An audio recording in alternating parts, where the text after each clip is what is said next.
Tonight, ditching the debate again. Donald Trump, by all accounts, stronger politically than he has ever been inside the Republican Party and perhaps nationwide. Minus the frontrunner former president, the final 7, set for a second Republican primary debate. This is a deadlocked Congress careens toward a shutdown. The Senate has done nothing this entire time. The House will continue to act. The government days away from running out of funding. Plus, no let-up. Russia's latest attacks on Ukraine. All this and more tonight on Faith Nation.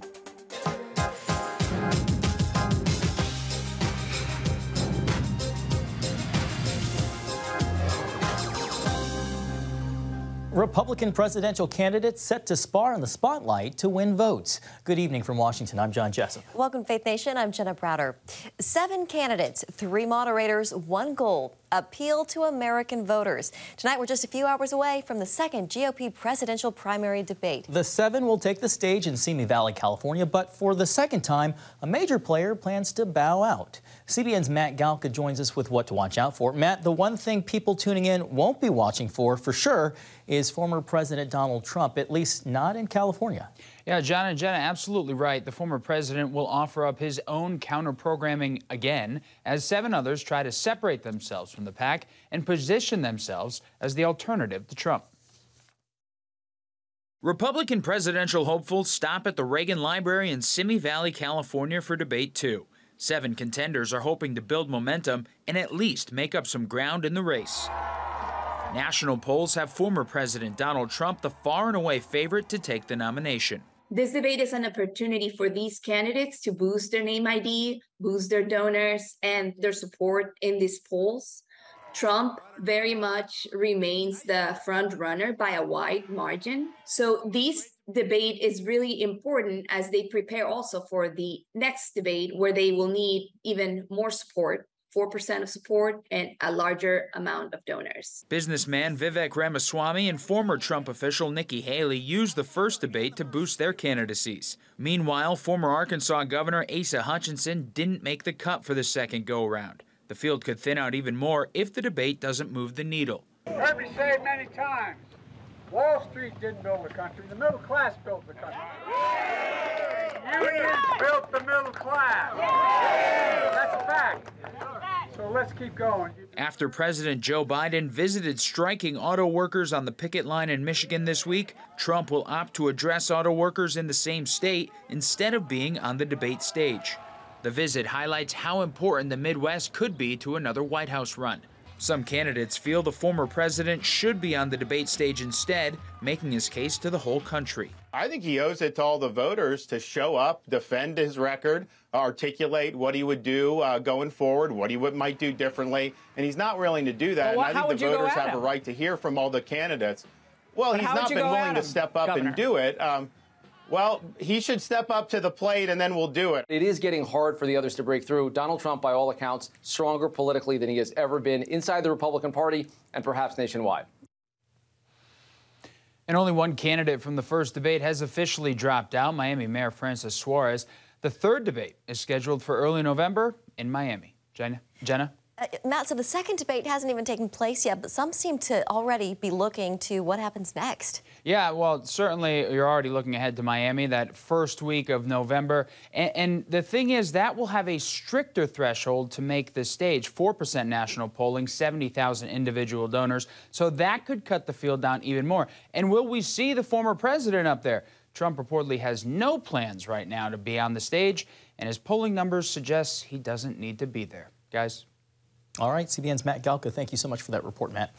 While GOP presidential hopefuls prepare to debate, their Republican colleagues in the House are still debating details of a House possible budget, with the clock ticking for them to sort it all out. A partial government shutdown now just 3 days away. CBN News correspondent Mark Martin has been following the developments on Capitol Hill today. Mark, are House Republicans any closer to coming together to get something done? John, Jenna, that's a tough question to answer right now, with the 2 chambers of Congress at an impasse. Some House Republicans are insisting on a long-term funding bill, last night moving to advance 4 conservative spending bills, giving the Speaker of the House a win after days of Republican infighting. But those bills would not avoid a government shutdown now just days away. Mark, what about on the Senate side? Is there any hope for a compromise? Good question, John. That's right. There's a bipartisan short-term funding deal in the Senate that would fund the government for 6 weeks. The Senate proposal, called a continuing resolution, will keep money flowing until November 17th and provide $6 billion for Ukraine. That's far less than the White House request for nearly $21 billion in additional Ukraine funding. Today on the Senate floor, Senate Minority Leader Mitch McConnell pitching the deal as the best available option for his party, given the alternative of a shutdown. The choice facing Congress, pretty straightforward. We can take the standard approach and fund the government for 6 weeks at the current rate of operations, or we can shut the government down in exchange for a zero meaningful progress on policy. Even with some Republican holdouts in a Democrat-led Senate, lawmakers on both sides of the aisle seem ready to pass that short-term compromise. Jenna? Yeah, Mark, critics will say that that short-term spending bill or a continuing resolution really just kicks the can down the road. Yeah, but the real problem for a bill like this, it's heading for a roadblock in the Republican-led House, where Speaker McCarthy is moving forward with his own short-term CR, insisting President Biden and Democrats must crack down on the border to avoid a government shutdown. We're bringing up on Friday ability to fund the government, but at the same time secure our border. So yes, we're doing our job. So what does the president have to do with that? If he wants to sit and hide in the White House and put government into a shutdown, that's on him. The problem there, the Speaker is facing opposition from hardline House lawmakers in his own party, refusing to move forward on a short-term spending deal on principle and ready to sacrifice a shutdown for a long-term spending bill, no matter how long it takes to get one done. John, Jenna? All right, Mark Martin in the newsroom. Thank you, Mark. And with all that's going on in the world of politics, let's bring in today's expert panel, Meredith McGraw, national political correspondent at Politico, and CBN News chief political analyst David Brody. Welcome to both of you. So many of these hardline Republicans, they have vowed to never support another short-term spending bill. Meredith, to you first. Where does this leave Speaker McCarthy? Well, puts him in a really tough position. We've watched over McCarthy's speakership how he's just been squeezed by the different corners of the GOP conference, and in particular, those on the right who have really pushed for certain spending measures, and we're seeing that play out right now. You have members like Congressman Matt Gaetz who have said that a shutdown should move forward if that means that they can get some of the spending cuts that they hope for. And they've actually gotten some sympathy from former President Trump, who's also expressed those same sentiments there. David, along the same lines, we've seen Speaker McCarthy pull out hat tricks before. Do you think he can muster another deal before the October 1st deadline? I don't see it, John. I don't see it at all. I think Meredith's right. He's in a pickle, as my dad would like to say. He's got all sorts of problems. It's definitely coming from the right flank. And look, there's about a lot of things, right? It's about border security. It's about spending limits that the hardline Republicans want to get lower, that they don't want to spend as much as currently is going on. But of course, really, ultimately, this will be also about the Ukrainian money, $6 billion in the Senate. That's what the continuing resolution has right now. There's no way McCarthy's going to put that on the floor. And so ultimately, if you've got an October 1st deadline coming up, I just don't see any way to get past that at this point. Yeah. Let's talk about tonight's GOP debate. Meredith, what are you watching for this evening?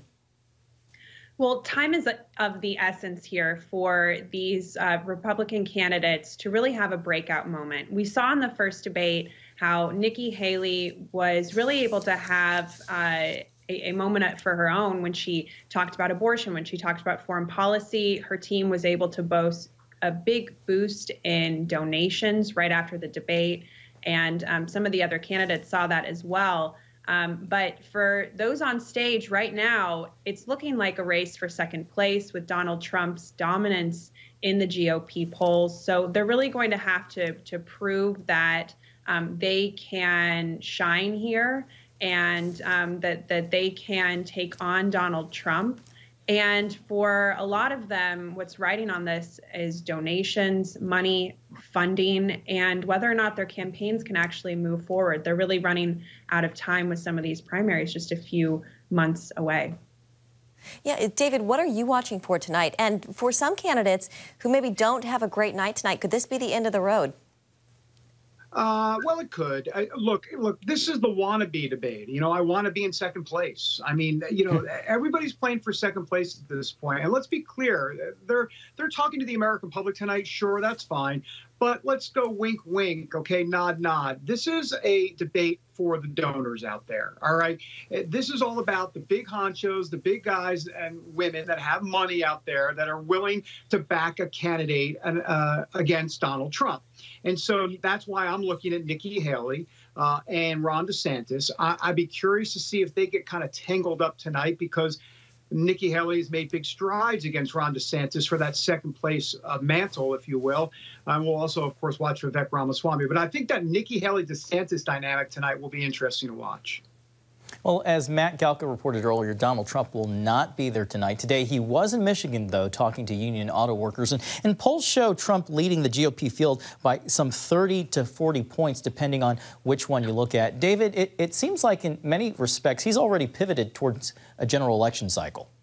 Well, I think so. And Joe Biden, if you think about it, has done that as well. That's why he was in the picket line. Sounds like we're having some issues with David's audio. Meredith, do you want to chime in there? Has Donald Trump pivoted to the general election?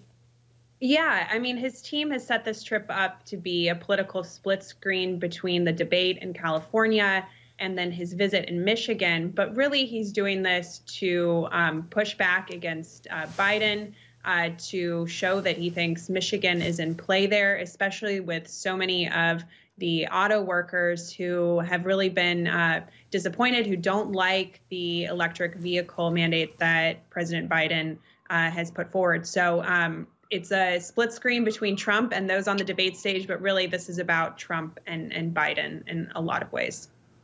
Yeah, David, to you, I mean, I think the big overarching question here is this looming cloud over Donald Trump and these indictments and these legal troubles. Is that the calculus of some of these candidates that, you know, if he is too bogged down by these legal problems, that they would then be there ready to go? Yeah, I mean, I think that's the key. Hopefully you can hear me. A lot of times when you don't hear me, that's a good thing, by the way, just to confirm. But you do hear me. You do hear me. Just confirming. Yes. You do hear me. Yes. Okay, so and we love hearing but it. Listen, well, thank you. Well, let me go on for another hour and a half then. No, but seriously, look, here's the deal. Yeah, this is all about, you know, if Trump gets potentially convicted before November, before the general election, and so one of them swoops in at the last moment, maybe at the convention, that's kind of like the Hail Mary at this point. There's really no other way about it. And as it relates to the UAW, because you knew I had to say something about that since I didn't have the audio last time, Joe Biden is on the picket line there in Michigan because he knows that he lost white working class voters by 35 points in 2020, and he needs to get with the program quickly, because if not, Donald Trump's going to have a field day there. Yeah, he is campaigning to keep his job. All right, Meredith and David, thank you both so much. Thanks, guys. Coming up, the atrocities of war, a first-hand account of the horrors unfolding in Ukraine, hitting the country's most vulnerable victims. Next on Faith Nation. Welcome back. Turning overseas tonight, Russia is now accusing Ukraine's Western allies of taking part in a missile strike targeting the Kremlin's Black Sea Fleet headquarters. That attack last week killed more than 30 Russian officers. Today's unsubstantiated accusation come as attacks on Ukrainian civilians continue. At least one person has been killed, 5 others injured in the past 24 hours. The region of Zaporizhia has been hit especially hard, facing more than 130 Russian attacks over the last day, including airstrikes and drone attacks, some targeting villages, hitting residential buildings. And perhaps most vulnerable victims of Russia's invasion, the children of Ukraine. For more on that, we're joined by Mykola Kuleba of Save Ukraine. Mykola, welcome. It's great to have you with us this evening. So to date, the Ukrainian government has verified more than 20,000 children illegally transferred from Ukraine to Russia. But that figure is estimated to be closer to 3 million. Talk about the impact this is having on children and their families.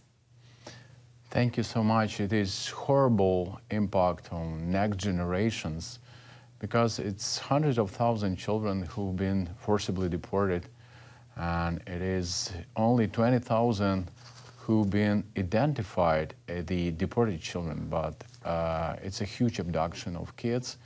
And 1.5 million of Ukrainian children live under the Russians on occupied territories and in Russia Federation, and they are hugely brainwashed by Russians. And Save Ukraine, only one who provides rescue mission and recovered these children who've been abducted. We have a network of different services, and we provide psychosocial support together with the local churches all over Ukraine. Mykola, you talked about abductions. We know brainwashing, and we've heard of cases of abuse. Save Ukraine has been around since 2014, and your volunteers are risking their lives to help provide humanitarian aid and relief and rescue for young kids. Per the Geneva Convention, what Russia is doing is considered a war crime and considered genocide. So why aren't we seeing more forceful action, more vocal opposition from the global community? We have to wake up. It is our call to all nations, to all civilized world, to wake up and to define this abduction as genocide, because it is a massive indoctrination of Ukrainian children, because the main goal of Putin is to destroy Ukrainian identity, is to take these kids to Russia, re-educate them, and instill hatred towards Ukraine. They want to use our kids as a weapon against Russia. And we have now thousands of Russian soldiers who died on battlefields. And these young adults have been school children on occupied territories 8 and 9 years ago. And after invasion, they were being brainwashed, and Russia used them as a weapon against Ukraine. You're partnering with other groups too, like NGOs and churches, to provide support for these families and their and kids. Can you talk specifically about your partnership with CityServe to offer support for trauma recovery? CityServe is our strong partner, and we are building church-based services all over Ukraine together with the local churches, with the local government. It is child care and family services, and first big center was opened suburb Kiev in Bucha area, where we provide different services, especially for kids who've been abducted, and we return them for children from combat zones, because every day we evacuate kids from combat zones, and they have huge trauma. And in this family center, we provide trauma therapy, especially for children with disabilities, for orphans. That's why our partnership is so important for future of these kids, and we want increase our capacity. That's why we need your strong support, and please help Ukraine, help Ukrainian children, pray for Ukraine and Ukrainian children. Mykola, we just have about 30 seconds left. So how can the global church, beyond praying, help in the ongoing war? What can people do? Yeah, first of all, to pray for our kids, because it is millions of Ukrainian children who need your support. And thank you so much. My heart is full of gratitude for all American people who helping us, for praying for us. And we have to be strong. Please don't give up and be with us. Mykola, thank you so much. We are out of time. Mykola Kuleba with Save Ukraine, thank you for being with us. And if you have an opportunity to check out his Twitter, you'll see some very emotional and moving reunifications with families. Thank you so much, Mykola. Well, the surge at the southern border and the emotional response of one Republican senator after this. Senate Republicans are calling for action from the White House to secure the southern border, and they say they want to work with Democrats to make policy changes. This as the number of border crossings continues to surge. U.S. Customs and Border Protection officials say they expect migrant crossings to remain high until changes are made. Border Patrol agents arrested close to 9,000 people and apprehended nearly 7,500 just over the past weekend. Senators got emotional today during a news conference talking about children injured by barbed wire, young people bound by drug cartel debt, and women being repeatedly raped in order to pay off the cartels. Folks, this is out of control. We've got to do something. We would not allow this to happen in a third world country. We certainly should not allow it to happen in the United States of America. You cannot see what is happening and defend it. The Border Patrol says it has seized enough fentanyl to kill the entire U.S. population. That doesn't include the amount seized at ports of entry. Agents say significantly more is caught there. And they argue that that highlights the danger of fentanyl getting past agents in the field. Senator Bob Menendez has pleaded not guilty to bribery and extortion charges. The senior senator from New Jersey and his wife were arraigned today after being indicted for allegations of accepting bribes from the Egyptian government.